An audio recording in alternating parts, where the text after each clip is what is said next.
Are you still using sales techniques from a decade ago? Because if so, you're losing deals every single week. So in this video, I'm gonna show you and I'm gonna explain to you the difference between how we used to do it and how you need to do it in 2024 in this modern day of selling. And trust me, you'll be shocked to see what's on the list. In today's rapidly evolving market, relying on outdated sales techniques can cost you dearly. According to recent research, 91% of organizations failed to hit their sales quotas and forecasts in the last year. And that same percentage looks like they're gonna miss again this year. Market conditions, lack of experience, and misaligned sales activities are just a few of the reasons behind these staggering statistics. The data speaks for itself. For the past 7 quarters, the average number of sellers reaching their quota decreased from 52% to 43%. Well, that may not sound like a big deal, but what that really is more than a 20% decrease, or 1 in every 5 sellers is now not reaching quota that was simply doing so 2 quarters ago. Research by RepView tells us this, that in the first half of 2024, 75% of salespeople missed hitting their quota. Now, think about that. That's 3 out of 4 sellers missed. And you've heard the definition of insanity, right? It's doing the same thing over and over again and expecting different results. But somehow in business, we continue to do that with our sales teams and our sales force. We continue to take the same darn approach that is leading to results that haven't worked in 24 months. So if you're ready to figure out why this is so important and what those techniques are that you need to change right now in order to make more sales this year, stay around. We're gonna jump into it. Let's dive into the B2B sales techniques that no longer work in 2024 and what you should be doing instead. We'll break down each outdated technique, explain why it doesn't work anymore, and you'll know how you can take a more effective approach. So here we go. Let's jump into the top 10 sales techniques that you need to change. First, cold calling. Now, not for the reasons you may think. If you're on LinkedIn and follow any kind of sales consultants, trainers, advisors, or those types of people, you'll see a massive argument as to whether or not cold calling still works, it doesn't work, etc. Well, it was very different when we cold call in the past. The attempt, the ability, it was really a numbers game. Maybe you've heard that? It's just a numbers game. Make 100 phone calls, get 1 account. But cold calling involves reaching out to potential customers without any prior contact or relationship. And reps used to do that. When I came up and I was early in my career, I can remember sitting back in my chair, throwing my feet up on the desk, and smiling and dialing to get to 100 contacts reached on a daily basis. Now, today, to put that in context, if you wanted to reach 100 people, they would have to make 2,000 phone calls, because the average connection rate for a cold call these days is only 5%. So we have to change this technique and tactic because it's gotten even harder to do post-COVID and pandemic. So the new modern approach is more of a warm outreach. It's truly understanding how you help people and what that looks like. It's understanding their problems as well or better than they do so that you can engage with them on a basis that actually matters to them. It's using your warm network and your near network to get connections, to imply connections, to find ways to help solve problems for people. It's commenting on articles. It's starting to gain visibility. And as a seller, what it's really like is treating the prospecting process more like a process. The Twitterization of sales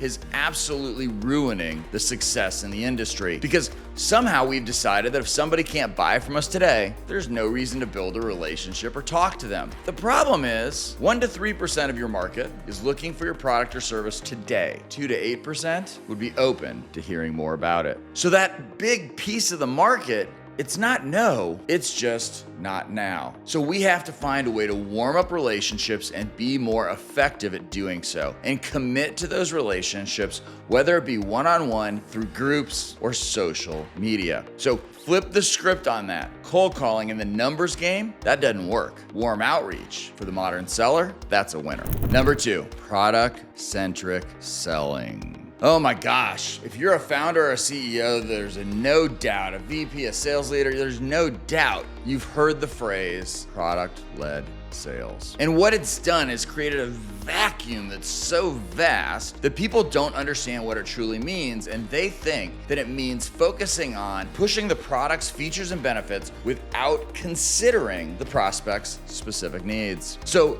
let me call it out this way. If your company has a standard deck that they show in a discovery call where they walk through how great you are, what your features are, and maybe even a comparison against competitors, you're doing product-centric selling. And in the modern age today, that's not acceptable, because time to trust is the new currency in sales. You gain no trust by telling and selling. You gain a lot of trust by helping expose problems they haven't realized and making sure they're solving the right problem. So what do we do to move from product-centric selling to something else? Well, what we do is we move to consultative selling, because consultative selling is something that you can do on a daily basis. But the difference is it focuses on asking questions and truly understanding where your prospect sits and what their priorities are today. It emphasizes understanding the prospect's pain points and tailoring your pitch to address their concerns. Consultative selling, according to our proprietary research, there's a massive difference between those who are in the elite sales skill category and those who are in the poor or average. The consultative sales skills and asking the right questions and solving problems, those people outperform their peers by a wide margin. So move away from product-centric, and instead I would say, don't even call it consultative selling, call it client-centric selling. Number 3, one-size-fits-all presentations. Oh my gosh. We leave it to our clients and our prospects to figure out what it means when we say a thing. We tell them about some great feature, and then we fail to tie it together so they can understand why it actually impacts them. We show them a deck that has logos that aren't in their industry. We talk to them about things that aren't at the forefront of their priority list. The challenge with this is that you're making your prospects and clients do a massive amount of mental gymnastics. The mental gymnastics component is a problem because we're making them interpret what we're saying and making it difficult for them to understand. So the opposite of that in a traditional one-size-fits-all is to take a more customized approach to presentations, pitches that are tailored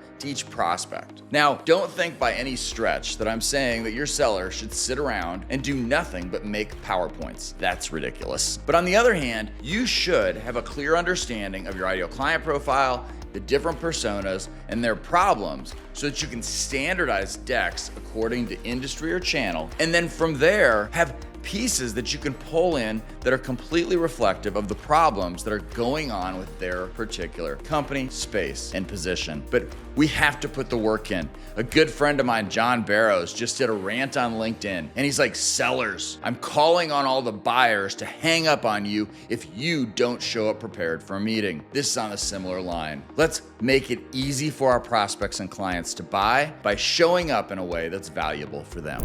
The fourth outdated method that doesn't work in 2024. Relying on your gut. It's amazing to me how many leaders still believe sales is an art, first, and second, how they allow sellers to just kind of go through the motions, and how leaders then often say, well, it feels like Johnny's doing this. It feels like Jane's doing this. Well, we've got to do better, because relying on gut feel absolutely will mislead you. And that's whether you're in management or you're a sales rep, because oftentimes those decisions are based on intuition rather than data. We have to move to a modern approach, which is data-driven decision making. We need to leverage data and analytics all the way down to the individual seller and all the way up to leadership. We need to understand what's happening in our pipelines and where we're struggling. I'll give you an example. Let's say, for an example, that somebody comes in and they're going through a qualification call. Well, we know that in the best teams in the world, 50 to 60% of those should turn into sales opportunities. So what do you do if you're coming in at 25%?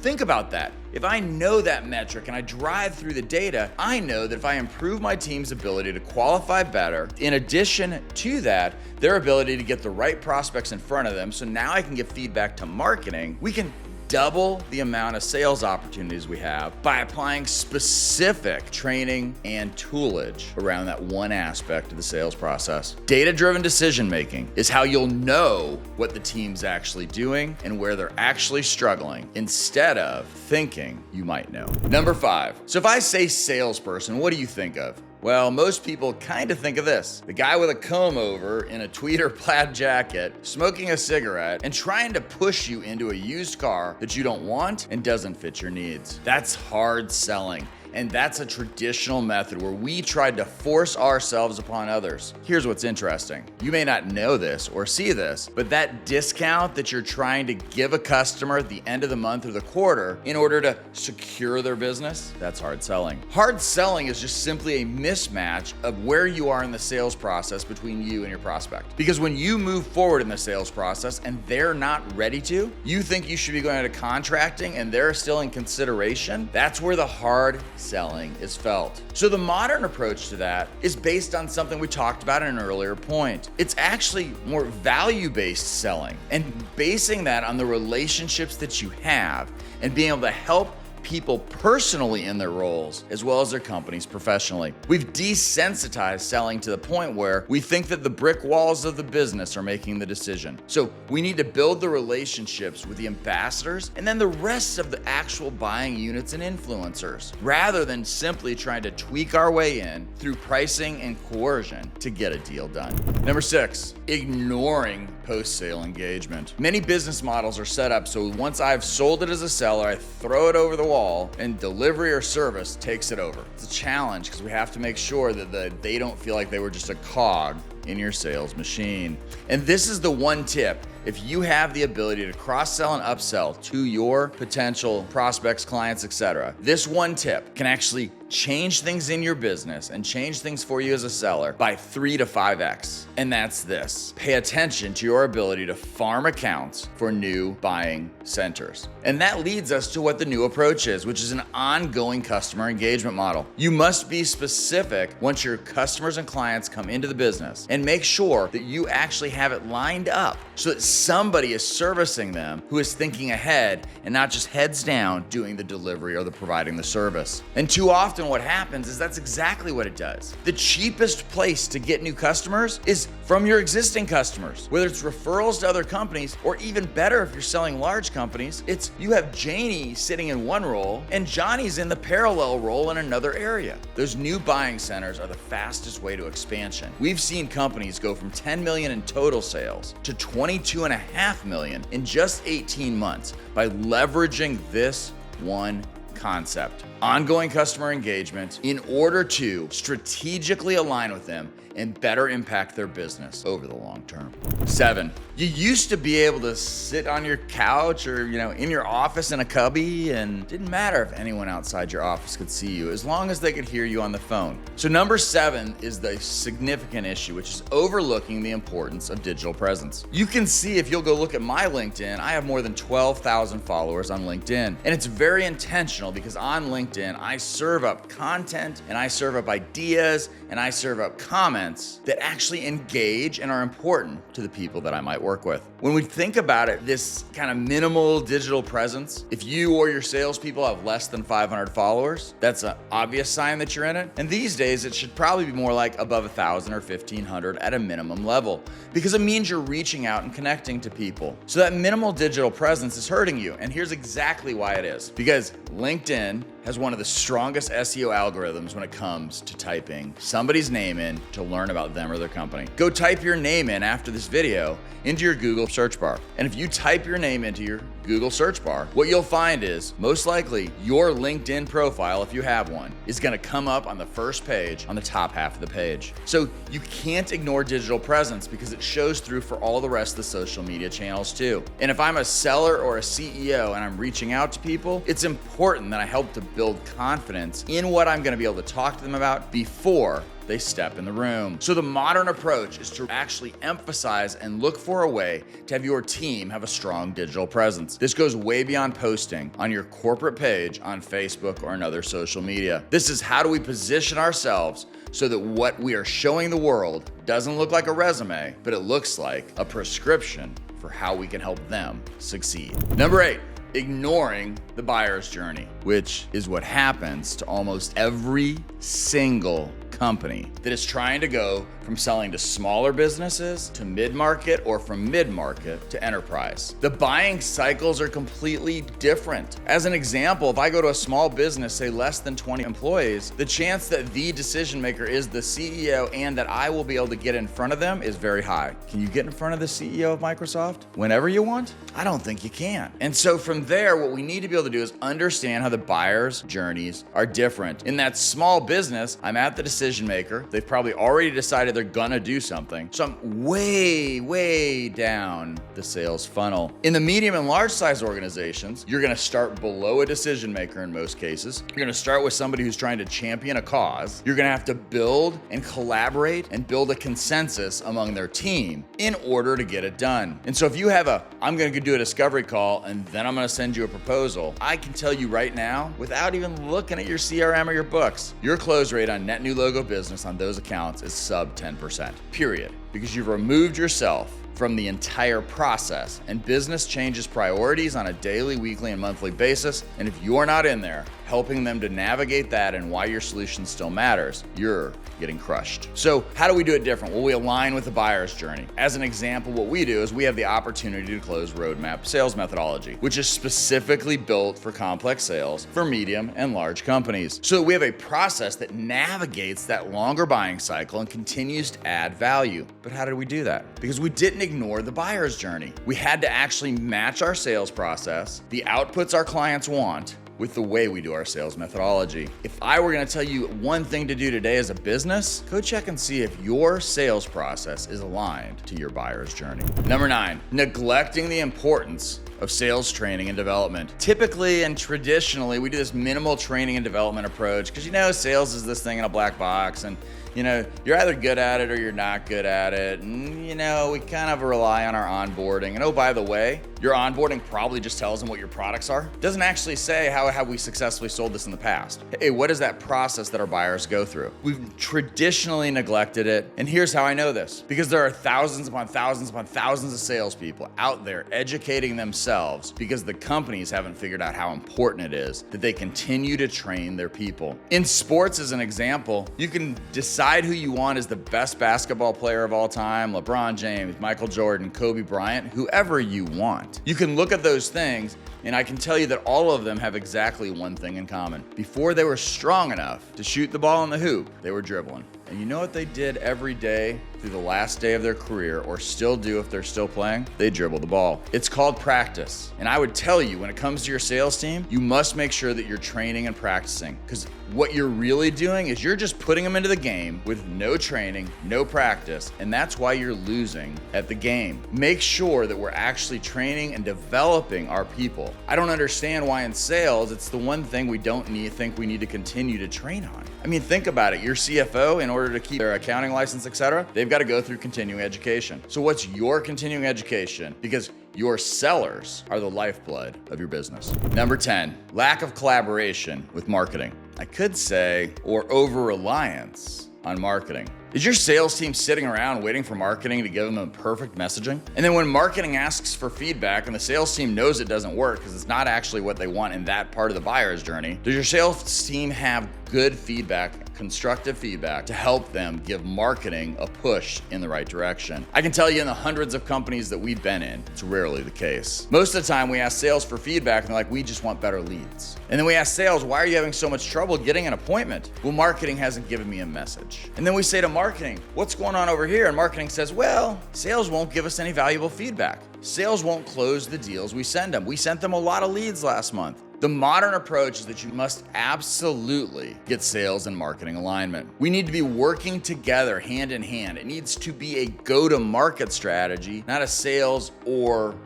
marketing strategy. That close collaboration and those feedback loops will only strengthen your ability to position your value proposition and your company on how you can solve problems uniquely for your prospects. So there you have it, 10 outdated sales techniques which no longer work in 2024. If you're still using these methods, it's time for a change. It's time to train your team, manage the transition, and hold them accountable to the new processes and methods. Only then will you see see the results that you're searching for. Are you ready to dive deeper into modern sales techniques? Well, check out my next video or check out my book, Strategic Selling Unleashed, a consultative guide to winning sales in the modern era. And don't forget, like, subscribe, hit that bell on that icon so that you can see when we put it out and you'll never miss our latest episodes on how to improve your sales for you and your company. Until then, peace out.